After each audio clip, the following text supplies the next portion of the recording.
You're listening to the Never Heard of It podcast, a Night Shift Radio original. Every week we bring you the good, the bad, the weird, and lesser known streaming movies. Hit subscribe for new episodes every Thursday and Sunday. Just had to shake it all out. It's been You got to shake it out, right? Yeah, Get ready. It's a Monday evening. Got to shake off work. Got to work out dinner a little bit. Got to get loose for Killer Queen tonight. You're doing some Killer Queen with Killer Queen. Are you not familiar? Oh, you have to look it up. It's going to take too long to explain, but it is a 5v5 co-op arcade game that is kind of like, it's absolute madness, but the easiest way to describe it is like Joust meets the original Mario Brothers. Okay. Wow. Okay. All right. Go on. All right. Okay. All right. Joust. An old coworker. Wait, do I not know this? What is the? I feel like I now. Well, I mean, I guess Joust was like a bunch of people just running around. Well, Joust was like one or two player, and you're like playing against each other. No, you're Joust? like collecting the eggs, and you're I do killing know the Joust. knights. Sorry. Yeah. Okay. And then original Mario Brothers was just like a really stupid, simple platformer where you're running around like collecting objects and whatnot, and like dodging the turtle shells. Right, that was the one that. Well, the original Mario Brothers was the one with the turtle shells that kept coming all from the sides. Yeah. And Killer Queen, you have 5 people per side. You got one person who's the queen, and they can attack, defend, whatever. You've got 4 people who could start out as workers who collect berries and whatnot and can evolve into warriors who can fight. And so it's all about strategizing of like what combination you think will win, because there are 3 ways to win. You can win by killing the opponent's queen a certain number of times, by filling your hive with the berries, or there's a snail that you can pilot into like your team's basket. And so like you have to be watching all of these things to try to make sure the other team doesn't do one of them first. And an old coworker of mine and I stumbled into a group that meets like every week and plays locally. They set the machines to free play and we just go wild, and it's great. Please tell me that they licensed the song because. Nope. No, nope, totally unrelated. But right? I mean, well, that was 80s, so that probably overlapped a little bit, right? No, this is a new game. It's from this is a new game. This newer isn't studio. like an old. No, that. In fact, there's a. I mean, this sounds like a game that came out when we were right. Like it 10. looks like it too. It's very like 8-bit style, like very like that kind of classic gameplay. The arcade version is literally like each player has 1 joystick, 1 button. That's it. Wow. That is classic. The Switch port that I got last week and started practicing a little bit on has a little bit more complicated to it, because there's a bunch of other control options that are available on a console than on a 1 joystick, 1 button arcade cabinet. But same basic gameplay, and like it's super fun. It's really fucking chaotic and hectic, and I'm enjoying it. But yeah, my YouTube feed now actually features a lot of Queen videos because I was searching for information about the game a while back. And you know what? I'm not mad about it. Yeah, not a bad setup to back yourself into there. So no, not at all. I actually just saw somebody. It was Ivy Dupler, who, for those of you guys who listen to the Storyteller Series podcast, Ivy did some voiceover work for us on a couple of episodes. But she just tweeted that her new way to discover new music is to Shazam one song she likes and then let Spotify just sort of start being like, oh, well, you like that, so here's 5 other things, and that's how she's been getting into her rabbit holes of new music. I've kind of done that. Like, it's kind of the way to do it. I've taken, like, if I hear a song that I really like while I'm out, I'll Shazam it, and then I'll go and look up that record, and if that record is good, if I listen to half a couple songs and they're good, I'll go ahead and save it for later, and it'll go into my rotation. That worked out really well for me a few times recently, and I like it. And because I've been doing more of that, I've also been getting more really good suggestions. So it's been feeding. Like I go do the work of finding the record myself, but then also let the algorithm feed me a little bit more. Nice. Yeah, I unfortunately, and Todd, I'm sure at one point you've run into this as well, but it'll be the one thing where like my kid will be like, oh, I want to look up this video really quick, and then I'll show her a video, and then now I get like Minecraft how-to videos, and I don't play Minecraft. So like my feed will be like, weird, mermaid movie, like horror mermaid movie trailers, and then it'll be like, how to get bees in Minecraft and the best gotcha life blahs. And I'm like, this is the most like, I know YouTube understands. They understand, right? Sure. They know. But at the same time, like my profile must look like the most sociopathic like person in the world because it's like the best builds in Genshin Impact, and then like behind the scenes bloopers of Cannibal Cop or something, and then it's like trailer for nude nuns with big guns, right, and then right. it's, and then it's like Barbie's Dream World, and it's like You appear to be an incel. Do you need a new fedora? Yeah. Would you like to study the art of the katana? I don't even want to know what your Amazon suggestions are like. Oh my God, they're ridiculous. Okay, listen. I know there's a lot of, I saw this recently, and I think that was with you guys. Actually, I was like, I just listened to a podcast that was talking about katanas in your car. Yeah. And that was you guys talking about Rucker Hauer. You probably have a katana in his car. Blind Fury. Yeah, Blind Fury. But here's the thing. It's actually, and we learned this from The Walking Dead and Michonne. Yeah. That's actually a really good like apocalypse weapon because you never have to reload it. Right. You never have to worry about guns. It's quiet, right? So you don't have to worry about attracting attention whenever you use it. Having a sword for the apocalypse is probably the best case scenario for weapons. No, I'm sorry. Caleb, you're going to pause it? Having a sword and knowing how to use it is the best case scenario. Right. Yeah. I mean, right. Having some sort of like, I can swing this thing and not cut my own arm off. My oldest son, who is 24 now, good Lord, oh no, went through a big zombie phase where literally every place every place we went, he'd be like, "Hey, Dad, so if the zombie apocalypse started right now, what would you do?"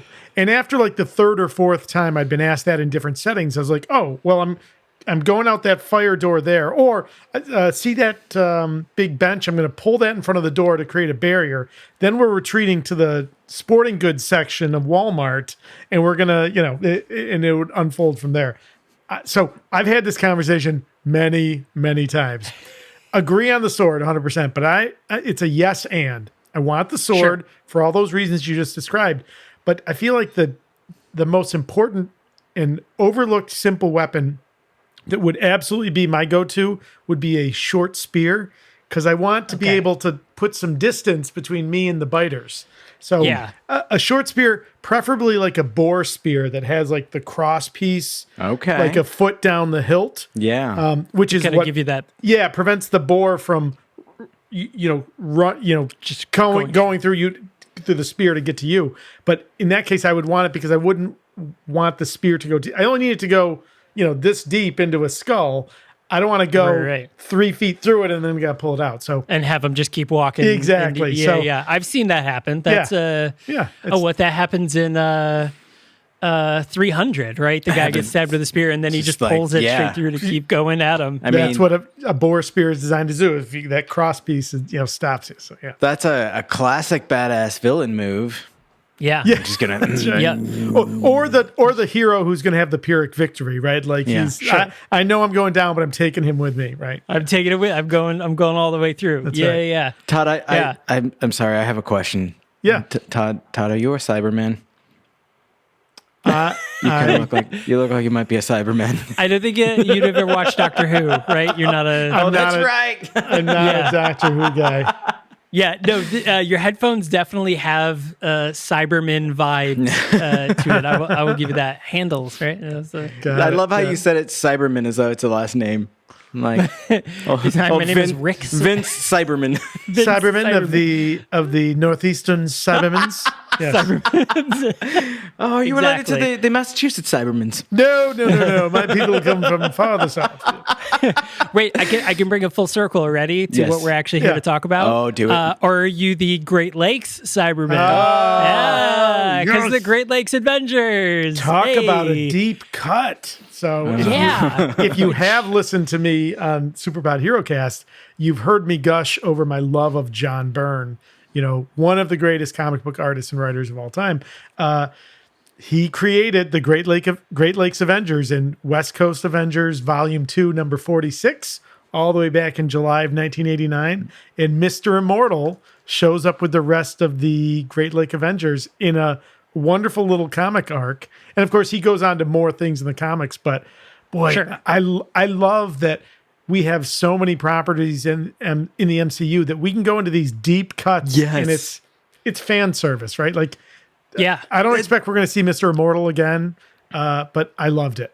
No, and that's exactly what I want out of Just Jen, Attorney at Law. Yeah, just yeah. Just Jen. Yeah, but I mean, once Mr. Immortal came up, obviously the first thing I did was Google him, because I'm like, well, obviously he's not just like, they didn't make him up. Like, he's got to be a real Marvel person. Sure. I looked him up and I noticed that there are two very I would say anticipated characters that were in Great Lake Avengers that we are really excited to see come to the MCU. Of course, one technically exists, and that's Deadpool, Sure. who was a Great Lake Avenger.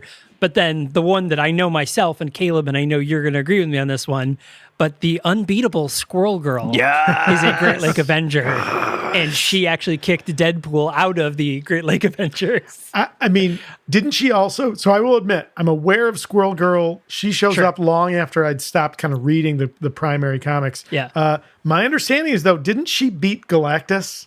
Yes. Like, she is literally the unbeatable Squirrel Girl. Yeah. Yeah.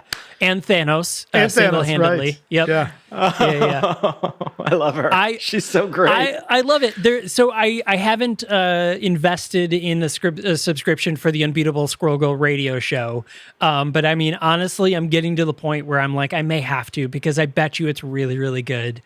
Because her character, I mean, like in reading about her and seeing her in the Marvel cartoons that came out, I keep forgetting what they were called, but like Spider-Gwen was in it. Yeah. Miss Marvel was in it. It's like America Justice League Chavez. Unleashed or something like that. I don't know. Something. Yeah, well, it's the Avengers. It's like the new Avengers, but there was like not mini Justice League. shorts about them. But Squirrel Girl was in it. I don't know what the fuck and I'm they're talking great. You're in the wrong property. That's right. I just got to go down to the basement and get something. Yeah, that's right. Just reset. That's right. Take the elevator back up. It's faster. Oh, yeah, I found it. There you Hey, go. there it is. All right, good. Which, speaking of which, I just rewatched Austin Powers, the first one.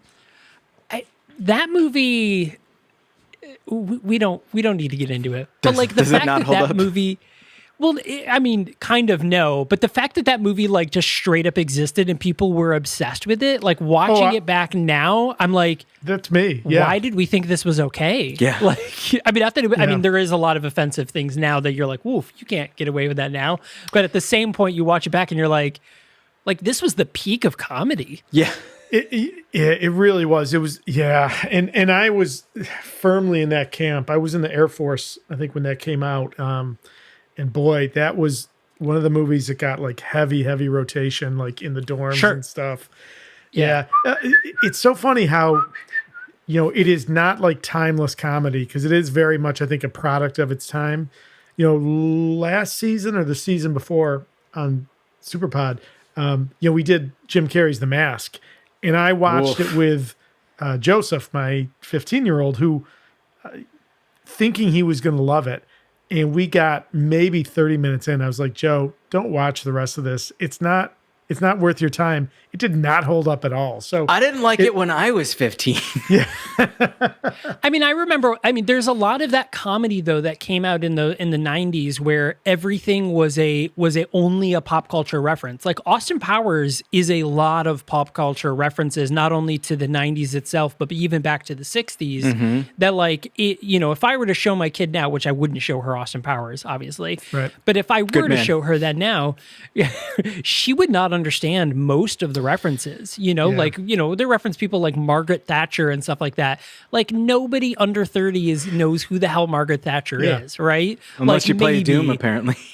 Yeah, right. But you know what I mean? Like there's so many references, like Big Boy, like the Big Boy restaurant franchise. Yeah. Oh that my hasn't God, existed for like 20 years. Nobody's going to understand what that is. No, there's still like 3 of those left in the country.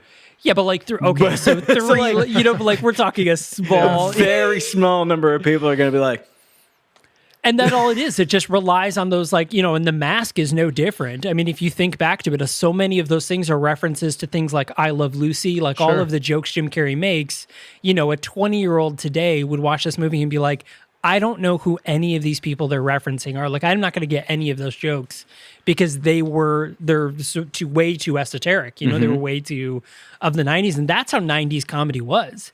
It was just references. But what I like, bringing it back to She-Hulk, what I like about She-Hulk is that they're able to do that sort of stuff, but it's so, like, it's just so, like, vague that it's enough of a reference so you could be like, Mr. Immortal, like, get out of here. But, like, you're not going to be like, oh, well, like a Kardashian joke. Like, that's a Kardashian joke, in 20 years from now, 30 years from now, no one's going to care about the Kardashians. That's going to be another, that's like making a Paris Hilton joke today. Like, not that Paris Hilton, as a person isn't, doing thing, she runs charities and stuff like that. But she's not in the, right. She's not in the zeitgeist anymore. Like that was the early 2000s. If I made a Paris Hilton joke to a 15-year-old today, they're going to be like, I don't know who that is. Like, well, wasn't she on that show 30 years ago? Right. She's not out here telling us what's hot anymore. That's right. How do we know? We're walking around burning ourselves because we didn't realize that was hot. Well, we rely on more up to date and modern influencers like Titania. Yes. Who are we sure that Titania is not a Hulk? Because it seems like she's always mad too. That's her secret, Captain. That's she's right. Always mad. That's right. So one, we get. I don't. I think I would call this first fight for the series. I don't know that the Wrecking Crew. I mean, I guess maybe the Wrecking Crew. She didn't really put up a fight. I mean, at least she just throws them around. Yeah. Well, I guess her and Hulk. Oh, is the sure, first that's fight. right. First fight. Sure. So I guess technically this would be like second fight. But I would say that I was thinking it last episode, but this episode I think it solidified it for me. I think I know who the big bad of the series is. It's not Titania. Okay. It is the guy that she went on a date with that asked her all the very specific questions about her super ability. He's the guy behind Intelligentsia. Oh. Yes.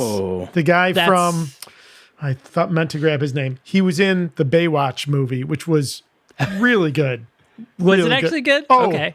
It was Dwayne "The Rock" Johnson, Zac Efron, and Zac Efron. Right? Or was it Zac Efron? Yep. Yeah. Alexandra Daddario. Okay. I'm down. Yeah, and that kid. Yeah. So you're talking about Todd then? Yes. Not our Todd. Todd from the show. The other Todd from the show. Yeah, of course. Because the dipshits are always named Todd. Of course. Yes, that's the trope. Of course. Yes. We're just going to continue that on from the Superpod Hero Cast. The guys, it's always Todd. It's always Todd. Fuck. Yeah. We got like one cool Todd. We got like the Fox and the Hound. The Fox was Todd, and they misspelled the name. It was T-O-D. I've never in my life met a Todd who spelled it T-O-D. That sounds more like a Tad to me. Yeah, exactly. It's bullshit. Toad. I am really torn. So I don't disagree with you. I think you're spot on. I think there's no reason we got him in the dating sequence with those specific questions and then showing up again later. Unless, there's a reason for him to be there. But I am torn. I don't know if I want to develop the series into superhero adventures or if I kind of want to keep like the Just real Jen. life of Just Jen, right? Like as part-time Hulk or whatever. This wedding episode was delightful. Just, again, this show continues to hit on all cylinders. It's, 10 out of 10 for me. I think it kind of feels like this is not where they're going, but I think the idea of them building a potential like bad secret organization, the intelligentsia, like on the side during the plot of this, not necessarily meaning that it's going to come to a head and like She-Hulk is going to have to like single-handedly solve it, but the idea that now that has established it has a foothold and can play a part later would make a lot of sense. Because the format of this show lends itself way too well to just like case of the week sort of thing. Like what goofy shit is the superhero community up to now? Right, like what law case is she taking on, and what like Mr. Immortal sized cut are we going to get that's just like, this is so random? And we know that there's overlap with other properties. We know that Daredevil's coming. We know that other things are going to touch this little aspect. We've got like 3 episodes left. If not, then that was the ultimate fake out because they gave us his helmet and they gave us stills of him in the show. They said I know, but like, he's in the show. If he doesn't show up, that'll be the first time that they've faked us that way. I think they've successfully hidden people from us in the past, but they've never put them in front of us and then said, "Haha, just kidding." Right. Marvel pulls the ultimate psych on us 90s kids. So we're actually not doing a Daredevil series. We just wanted to see what your reaction was. Your faces are so priceless. You dumb assholes. You idiots. Yeah. Yeah, I agree with you, Todd. Like this wedding episode, and Jen sets it up really well. Of like, I know what you're saying. Like a wedding episode in the middle of the season, like seems really weird, seems really out of place. Well, that's how weddings are, and I think that's just like that's such a like acknowledgement, but funny way to drop in an episode like this. But in the same sense, yes, this kind of episode, was like, oh, we're in the middle of everything going on. Now she's just going to a wedding. But we got that B plot of the intelligentsia of, Mr. Immortal, which I think are 2 separate things. Yeah. Yep. So I think that sets up for the larger picture. But I agree with you, Caleb. I don't think that She-Hulk 2 is going to be all about intelligentsia. I think that's going to carry it. I also think this has to do with the leader. And I think we're going to get a surprise drop of that in the last episode.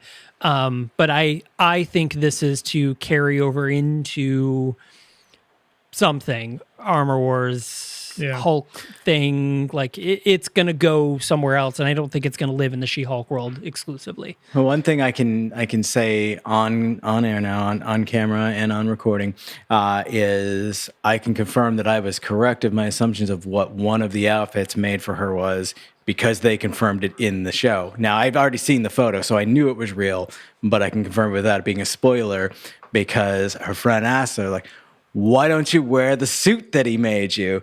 And it's the purple and white fucking superhero Is it suit. really? It's good. Yeah, like jumpsuit. It's not It's not like the weird like one-piece bathing suit style. It's more like biker shorts and like biker top sort of thing. It's like a romper almost. It looks like she's going for like some extreme cycling.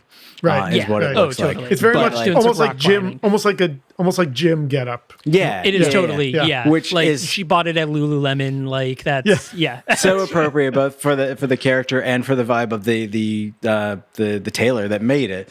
But also we get to see a little bit more of that. Like he's making more and more things for her. You made the suit, he made the dress, which Ellen commented that she actually liked the fit of the dress when it fit her big as Jen rather than when it was super tight as She-Hulk. Yeah. And it was a nice dress.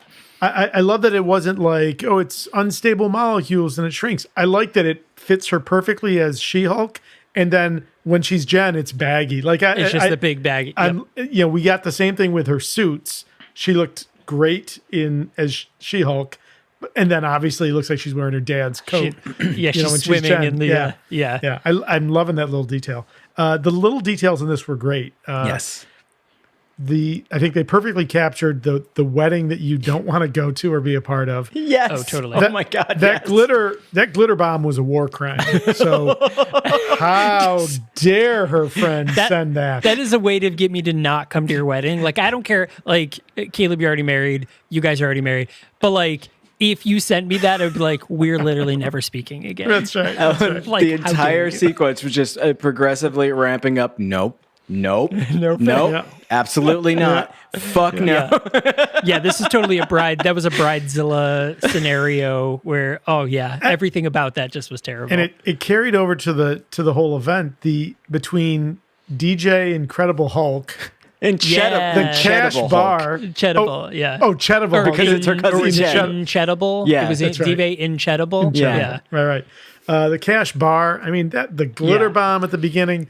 Being paired awful. with a dog. Yeah, that is... Okay, well, hang on. That was great. No.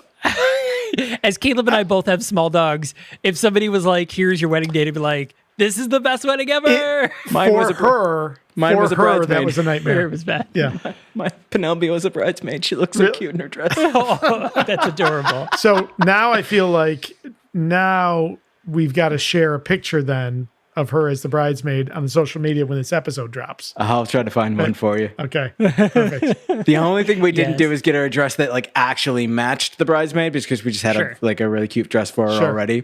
But like she stole the show. Everybody was looking at her. I'm sure. Penelope's absolutely adorable. Penelope was She-Hulk in this case. Like all attention on her, none on the bride. You're right. Not on the actual thing. Yeah. So obviously Titania comes back. I'm glad. I'm glad that we got more. I feel like Titania is going to be an ongoing. Like I don't think this is the last of Titania. That we're going to see. Kind of like a pseudo nemesis. Like not really, but like just annoying enough. But like a tedious nemesis. Yeah. That's what I love about it is that like I feel like it could almost get into like frenemy territory at some point where like they're going to have to like team up, but there'll still be like, I hate you. I still hate you, but let's go beat this one guy or something. That's how it's going to be. It's like the perfect vibe for this series, right? Like Titania is not Thanos or the Red Skull, right? It's I think frenemy. I think that's the perfect, I mean, let's be honest. We don't know the context of how she came to crash into the courtroom in the first episode. We don't even technically have any evidence that she's a supervillain. She's clearly not a great person. Yeah. But what she's has not she really done? like a villain as much as she's just a foil. shitty person. She's a foil. Yeah, she's just a foil. Yeah. That's a good one. Yeah. That's a great way to put it. Yeah. Because like Titania, because obviously she's an influencer, right? She's not she's not robbing banks or anything like that. At least to our knowledge. Yep. So like that's great. I like that for this character though, because I feel like we spent 2-3 episodes of Jen. The first 3 episodes of Jen being like, I'm not a superhero. Like, I'm not going to go off and fight crime. And I think if you give her a traditional villain, it kind of like undoes all of that work. Yeah. And I get like you could do the reluctant hero thing, but I don't think that's what She-Hulk needs to be. I don't think she needs to be the reluctant hero. I think she needs to be the like, I got drunk at a wedding She-Hulk and fought attorney at another. law. But yeah, like immersed in this otherwise real existence. That is entirely different than just about everything else we've seen in the MCU. Yeah. I love totally. it. Now at the other end of the spectrum, so Titania, nemesis, foil, clearly not an evil doing villain. We clearly got a glimpse of what I expect to be a big bad, our 2x2 hands of blue, ominous, DNA extractor in the whole steel organization. suitcase. Yeah. Like, so that's what I'm hoping. That's I hope we get a hint of the leader. That's what I'm really, really hoping. And that's what I think. Yeah. Although maybe you wouldn't need it because the leader's already got the. Maybe they need more. Maybe they need more material than just what the leader has. They've already broken one syringe on her, so that new one's got to be like vibranium or possibly adamantium, as we were talking the other day. Alluded to. I think it's vibranium because he asked her on the date, like, do you have like what breaks your skin? Is it vibranium? And she goes, why do you have vibranium on you? And he goes, I wish. Yeah, like, that's right. Shit, that's good. That was a perfect setup, So maybe he finally got some after the wrecking crew were unsuccessful. Yeah. I did also see another theory that it's not specifically saying it wasn't the squirrely guy, but that it's the really good looking guy that was only interested in She-Hulk. That the one she slept with, the one that she ended up sleeping with. That they said that he was the one who was behind everything because he's a doctor. But if he was, wouldn't he have stuck around and like tolerated in quotes Jen so he could get a sample of her when she wasn't transformed? Right. Sure. So I don't subscribe to that theory. I'm not getting that newsletter. Yeah. That is not my theory. But I thought it was a very interesting theory because I was like, okay, that would be a cool like, oh, it was that guy the whole time, but I like one more additional wrench in the works. What do you think of Josh? I like Josh. I don't see anything nefarious there, but I twist my neck any further. I see where you're going. I don't see anything nefarious there because I think he's going to. I think he exists to give. I think he exists to create. Unfortunately, I feel like it's going to give one of those plots of like, you have to be Jen or She-Hulk. Like it's going to give her a choice, like a real world scenario choice, because I feel like it's going to lead to that. I don't think he's nefarious, but I mean, we don't know. Like literally, we have shady. It could be anybody at this point. Of any of the people that have been randomly introduced, it could be anyone, but I don't think he's nefarious. I think he's set up for a more Just Jen plotline. It felt like that, which is exactly why I'm suspicious of him. That's exactly what fair. they want you to think. That's fair. That's fair. But I mean, that's kind of how we felt about, we literally had this conversation about Pug last episode. True. We were talking about he might be a Skrull now, but I think that was just the plot line they wrote for him. Yeah, exactly. That he was just into, sneaker. Like they just gave him a personality basically out of nowhere. Suddenly, and for exactly one episode, Pug has a personality. Pug has a personality. Yep. And then we will never see him again. It's not even a B plot. It's a C plot. Yeah. It's a C plot at that point. But I mean, speaking of which, Mallory has a great subplot. We see her, Mallory and Nikki. Nikki, of course, in this one really shines. Yep. It's like Battletoads and Double Dragon, man. It's the ultimate team up. Yeah. That's a great. Speaking of cabinet references, that's. Yeah, I think Nikki was great this episode. I mean, Nikki has been flawless this entire series. I think, as much as Nikki gets screen time, I think she doesn't get enough screen time. I think Nikki is a really great character, and I would love to see more of her, a Jen's assistant. Yeah. Or paralegal. She's not her assistant. Yeah. It's tough because this is incredibly well cast. Everyone's wonderful. The writing's really smart and funny. So, I end up in this situation where the more I see of any character, I want more of that character because everyone's interesting. Yeah. Everyone's doing something that I'm interested in, it's shame on them for writing such great content and casting so well, right? You did too good, Foggy. What the fuck? I know, right? Yeah, I mean, Jennifer Gao as showrunner really is doing it. Yeah. Now, I was looking back because I know we had mentioned this, the three of us, and then also Casey and we had all mentioned this, that the last couple episodes, there were minimal fourth wall breaks, whereas the first couple episodes, there was a lot. Mm-hmm. And I think, the first episode was written by Jennifer Gao, the showrunner, and then the rest of these episodes have been written by other people. I feel like we're not going to see, and then Jennifer Gao wrote the season finale. I feel like we're not going to see a lot of fourth wall breaks until that last episode again, because there was only one in this whole episode, and that was her giving the explainer about the wedding. Like, hey, you're probably thinking this is weird. Sure. And then we don't get another fourth wall break the rest of the series or the rest of the episode, and I definitely feel like that's a writer thing and not so much a director or showrunner thing. I'll be curious too, because the original director comes back for 8 and 9, and Jessica Gao comes back as writer for episode 9. Although Jessica Gao was co-writer for this episode, so she's the showrunner. So yeah. So that could actually be one of her signatures on the show, is getting those fourth wall breaks in. Well, I gotta wonder if now, and we talked, I think, all the way back in the very first episode we did, where we talked about the fourth wall and the long tradition in the comics of She-Hulk breaking the fourth wall, right? So It's organic and real and authentic.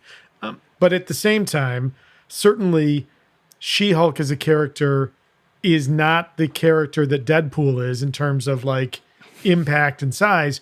So part of me also wonders if the Marvel Studios is kind of giving them the note, like, yeah, you can break the fourth wall because that's organic to the character, but can you be real, have a real light hand with that, because Deadpool's going to come in and don't cannibalize another property. Yeah. Even though She-Hulk did it first in the comics. I was going to say, the irony of that is She-Hulk did it first, and then Deadpool didn't do it until much later, like 10 years later or something like that, right?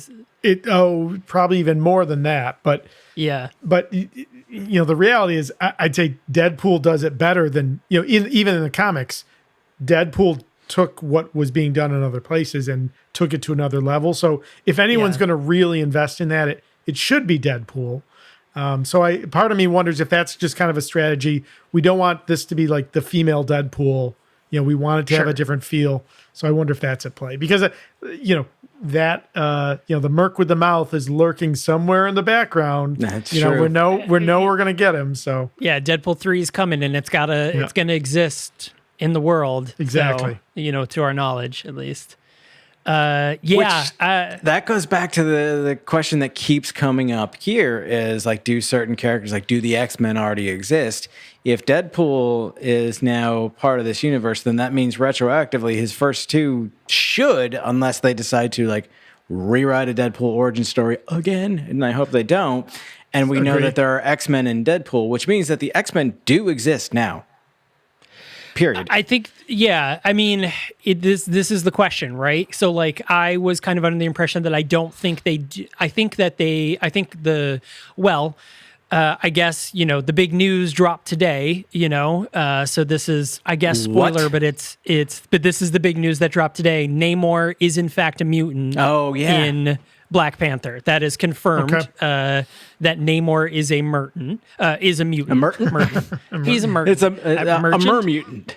Yeah, he is a mermutant. Yeah, so they did confirm, in fact, that Namor is a mutant in Black Panther. So that is our first confirmation of the M word, right? Yeah. This is our first real M word confirmation. Well, didn't we get that in Ms. Marvel at the end of Ms. Marvel that she has that's right. an I ancestry? The word was used, but wasn't confirmed that she was a capital M mutant. But I mean, that's obviously what they're doing. That, yeah. So, and they played the X-Men theme. So that was like... I think that's giving us a basis to say the concept of mutants is multiversal. Yeah, sure. My personal opinion is I don't think the X-Men exist in the MCU. I think they have to come in from another multiverse because I just can't imagine that all the events that have happened in the MCU, they would have stayed hidden all that time. So I think, I think they're investing so heavily in the multiverse. I don't see a way that, I don't know if you saw the other news, Agatha Harkness's series has been changed. The name of it. Yeah. Agatha Coven of Chaos. Oh. There's a lot of speculation that this could be a path for the Scarlet Witch to come back to the MCU. So, excuse me, sorry. I just can't envision how you shoehorn the X-Men into the existing universe. I think you got to just bring them over from, they're from the next universe over. They're from incursion. I think that's the right way to do it. It just like it. There are these little pieces that are like unclear currently because we know certain things are going to exist and we have prior art to compare against. But like, are they going to sweep most of that away? Are they going to like just build on it? I mean, I would love to see Wanda get an actual redemption arc because totally. Yeah. And that's some of the speculation. I think she was done so dirty in multiverse. Yeah. And that's the speculation is that, stepping back to the fans, right? She is such a fan favorite character. You kind of want her to bring her back to the hero side. It's a nice parallel to her history in the comics, right? Where she starts out as a villain and then kind of has this redemption, becomes a hero. So yeah, I think it's fair. I don't think we'd be seeing all the emphasis on the multiverse without that being the key to phase 5 or phase 6, Yeah, definitely. I mean, I think that'll probably be unlocked in the Fantastic Four movie. I think that's probably where we'll see potentially some of that happen. Which I'm still holding out for Henry Cavill as Dr. Doom. I know. They've already laid that groundwork in the comics, retcon to the comics, the Fantastic, the original Fantastic Four, that it's a rocket ship and they're going into space and the cosmic rays. The retcon of that over the last few years, it has been like trans-dimensional travel. So that's a perfect way. That's a perfect way to get, okay, not only do we have these incursion events, we know that the ether, right, was capable of bringing worlds together. Wanda's able to influence other worlds. America Chavez can travel. So this is just like another way to get there, I think. So yeah.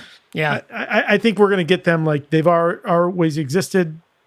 There's a lot of speculation about the the 2015 Secret Wars, right? And all of the incursion. And so I think that's directionally where we're going. I can't imagine that they've been among us all this time and like we're a team and we're, like they existed. I just they were can't doing stuff and that. nobody figured it out at all. Yeah. Well, a true like Children of the Atom First Class style storyline, but set in a like post Blip, post Sokovia Accords, post Avengers world where people are already like in some ways biased against superheroes, and now you add mutants into the equation, and you can like really lean into the otherism of oh, we don't want those mutants here because they're gonna take our jobs and like That's right. Do like hurt our children or something like that. We'll just trick them. We'll get them on a plane and we'll fly them to Krakoa. I mean, Martha's Vineyard. Krakoa. Oh my God! Yeah, Time it's okay. is a flat circle. You can do that if they're mutants, right? They're not people. They're mutants, right? Exactly. Right. Exactly. Yeah. That's so much what the X-Men storylines in the comics have been. Yep. And so like we are primed to see that in this universe. Yeah. There's actually a Robbie Amell movie called The Tomorrow People. Oh yeah. That is written by Greg Berlanti. Not familiar with that.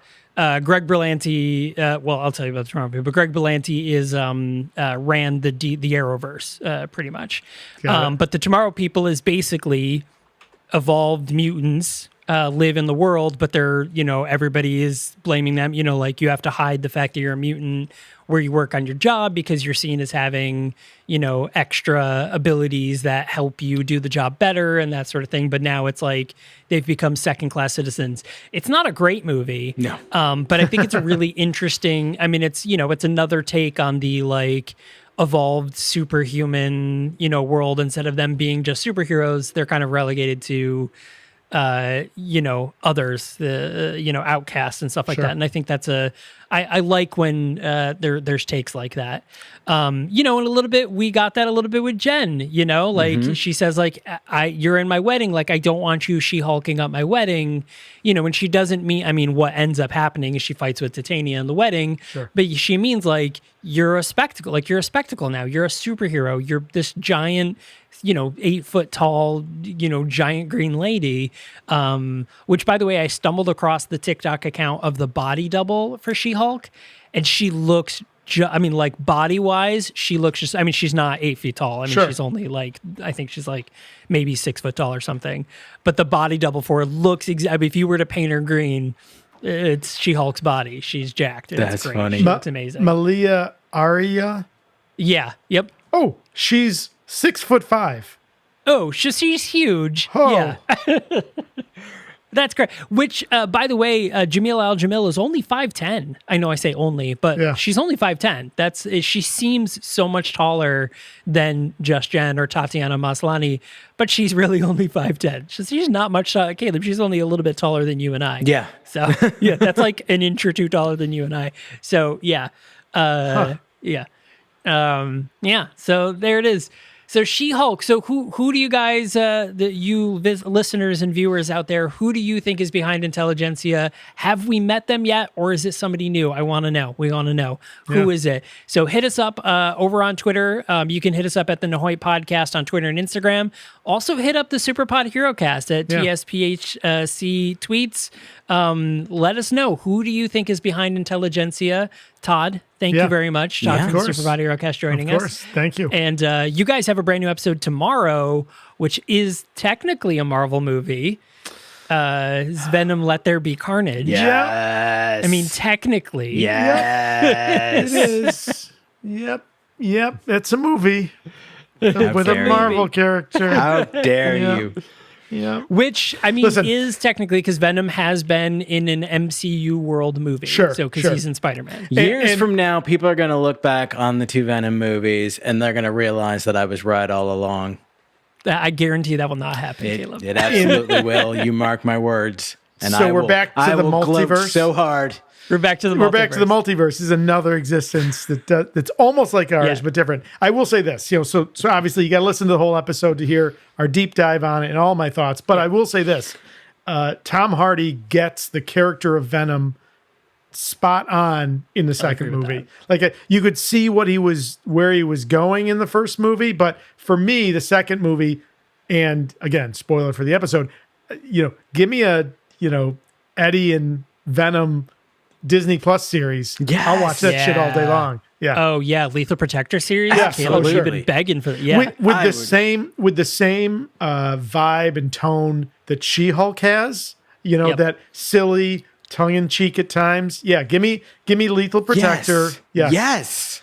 Oh my God. Yes. I think that's where it should be. And even get Tom Holland guesting in there to every now and then come in to try to foil him, and then realize wait, why aren't you fighting me? You're a bad guy. And you said Lethal Protector was a dumb name. I feel like you get Tom Holland to come in and be like, instead of fighting with Venom straight up, he tries to reason with him. He's like, dude, come on. You can't do this. You can't just eat the bad guys. Instead of just coming in and punching him, he just comes in. He's like, God, I mean, come on, man. You ate this one guy. You did you gotta chill out. It's a reboot. Even better, he tries that, and Venom's just like, I'm sorry, you are. Because nobody remembers. Because he forgot to. Yeah. It's let's reboot The Odd Couple, but it's Eddie and Venom. That's exactly how it should be. That's 100%. That show needs to be made. We got the homage to classic TV sitcoms in WandaVision. So let's update that. Let's do it. Let's get a little Odd Couple action there. Yeah. Kevin, call Caleb. He'll show run it. Yeah. Here we go. Hell yeah. Let's go. Let's get it. Let's get it squared away. That's right. Yeah. So definitely check out that brand new episode by the Superpod Hero Cast. For those of you listening on Thursday when this episode dropped, it comes out tomorrow. So make sure you're listening and subscribe to that. They just did Buffy the Vampire Slayer, which great episode. Colin really tried his hardest to convince you guys that that was a good movie. I'm on Colin's side. I completely agree with everything Colin says. So I'm with him on that one. But yeah, so Venom, Let There Be Carnage. You guys dive right into it. So definitely check that episode out. Todd, thank you very much. Where can people find you on the internet if they so choose to? Yeah, I'm on Twitter, Instagram, TikTok, the handle @TMPinSYR. I've also got a blog that I share stuff on occasionally, and that's tmpinsyr.com. Yeah, so there it is. So, hey, thanks a lot for joining us, everyone, for this episode. We super appreciate it. And as always, make sure to share with 100,000 of your closest incel friends. And all of them? So, actually, wait. No, don't share it with any of them. No. Yeah, I almost got you. No. Share it with your She-Hulk simp friends. That's and right. all of them will like and subscribe, and all of their friends will remember to like and subscribe, and soon enough, we'll have our own line of never heard of it, exclusive skincare products. Shoes. That's Skincare line. right. That's yeah. Snake oil products. She-Hulk. This is literal snake oil. So there it is, everyone. Thanks a lot for joining us, and we will see you on Sunday.